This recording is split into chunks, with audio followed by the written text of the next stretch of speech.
Assalamu alaikum and welcome to this week's Journal Club.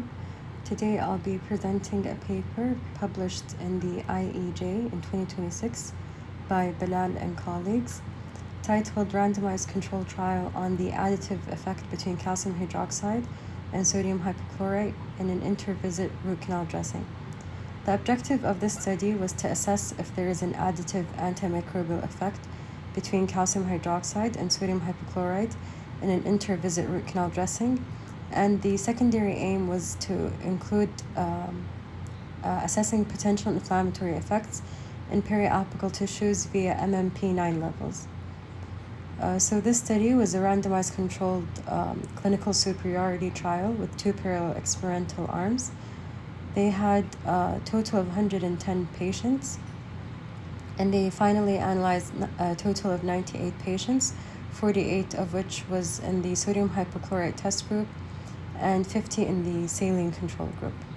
So they took the patients with single-rooted teeth. They had pulpal necrosis and asymptomatic apple periodontitis, and they were randomly assigned to two groups. After chemomechanical instrumentation and irrigation with 3% sodium hypochlorite, root canals were addressed for 1 week with calcium hydroxide, slurry mixed with either 3% sodium hypochlorite, which was the test, or the physiological saline, which was the control.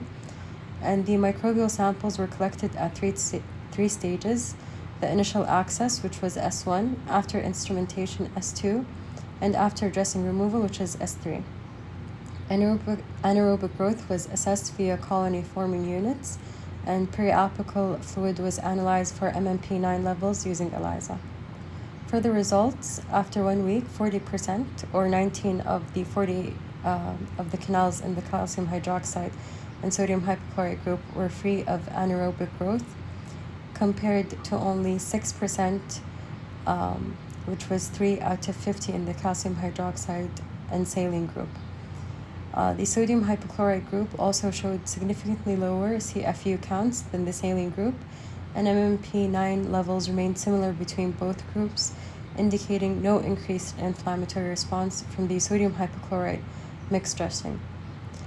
In conclusion, combining sodium hypochlorite with calcium hydroxide as an intervisit dressing significantly reduces the microbial load in root canals compared to a traditional saline mixture without causing additional periapical inflammation. However, for the strength of this study, it is randomized design, the clinical relevance of which is for saving chair time, and they use both microbiological and inflammatory markers. However, the study does have limitations.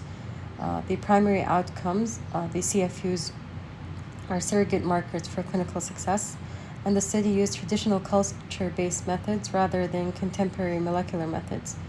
Additionally, some clinical steps like using a stop solution or citric acid before sampling may not reflect standard clinical practice, and they also used paper points, which is not accurate in assessing the microbiological status.